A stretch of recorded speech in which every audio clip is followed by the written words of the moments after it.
Hujambo na karibu kwa mara nyingine tena mtazamaji wa The World News katika kipindi hiki cha ulimwengu wa siasa. Jina langu ni Adam Hussein. Bado tunaendelea kukujuza mengi yanayojiri katika ulimwengu, lakini wakati huu tunaelekea huko nchini Uturuki, moja kati ya mataifa ambayo nayo yamekuwa na kutoelewana na Israel. Sasa Uturuki imezindua kombora lake la kwanza la Intercontinental Ballistic Missile ICBM, kwa maana kombora la hypersonic, kombora la masafa marefu ambalo Waturuki wamelizindua wakati huu. Kwa muda mrefu Uturuki haikuwa na kombora la masafa marefu la ICBM, kwa maana ya kombora la masafa, kwa maana kombora ambalo linaweza likafika bara lolote, lakini wakati huu wameamua kulizindua. Hata hivyo, kupitia waziri wake wa ulinzi Yasar Gulla anasema bila kusita, ikiwa inahitajika kombora hilo litatumika. Uturuki imezindua kombora lake la kwanza la masafa ambalo maafisa wanasema litaongeza kwa kiasi kikubwa uwezo wa mashambulio ya masafa marefu nchini humo. Kombora hilo lililopewa jina la Yildirim liliwasilishwa katika maonyesho ya tasnia ya ulinzi ya Saha mwaka 2026 huko Istanbul mnamo jana Jumanne, kulingana na ripoti za vyombo vya habari vya ndani.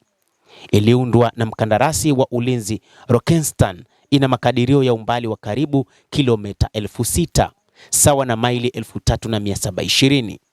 Waziri wa ulinzi Yasar Gulla alielezea Yildirim kama kombora la masafa marefu zaidi hadi sasa na muundo wake wa kwanza wa mafuta ya kioevu yenye uwezo wa kuruka kwa kasi. Alisema ICBM hiyo inawakilisha hatua kubwa katika uwezo wa ulinzi wa nchi na inaonekana kimsingi kama silaha ya kuzuia, lakini akaonya kwamba itatumiwa kukera ikiwa ni lazima.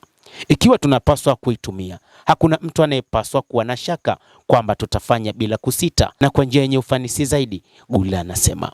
Waziri huyo alisema tasnia ya ulinzi wa taifa imeongeza kwa kasi uwezo wa uzalishaji na kwamba mifumo ya kijeshi ya Uturuki imejidhihirisha katika maeneo magumu zaidi ya migogoro duniani.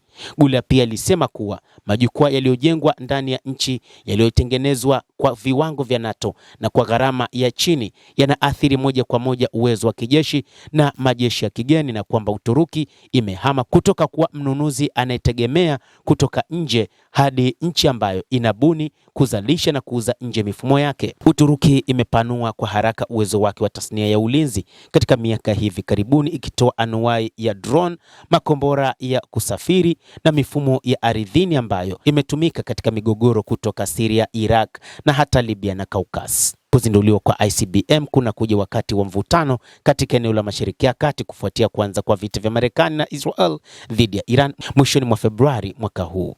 Rais wa Uturuki Recep Tayyip Erdogan alitoa wito wa kukomeshwa kwa mapigano kabla ya eneo lote kumalizika kwa moto. Waziri wa mambo ya nje Hakan Fidan anaripotiwa kukiri baadaye kwamba vita vya Iran viliipa Ankara motisha ya kuongeza kasi ya uzalishaji wa ndani wa silaha na ulinzi wa anga.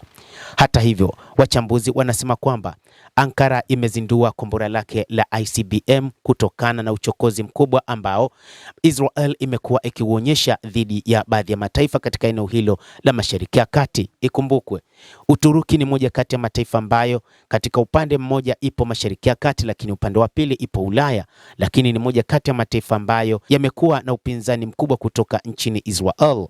Na hata hivyo kumekuwa na kutishiana mara kwa mara kati ya Israel na Uturuki, na hata wakati fulani Rais wa Uturuki Recep Tayyip Erdogan akisema na kuitisha Uturuki kwamba kuna uwezekano mkubwa akaishambulia na akachukua maeneo mengi zaidi ya Israel, kwani kumbukwe maeneo katika zama za utawala wa Ottoman yalikuwa katika mamlaka ya Waturuki, na hivyo wakionya Israel isiendelee kuteka maeneo zaidi katika Mashariki ya Kati, ikidai kwamba ni maeneo ya kihistoria, kwani hata wao historia inawakumbusha vema eneo la Kiyahudi la Israel, baadhi ya maeneo yalikuwa katika himaya ya Ottoman. Endelea kutufuatilia mtazamaji, na nikusihi usisahau kulike, usisahau kucomment, kadhalika usisahau kusubscribe channel yetu hii ili upate habari hizi kwa mapana kupitia The World News. Jina langu ni Adam Hussein. Endelea kuwa nasi.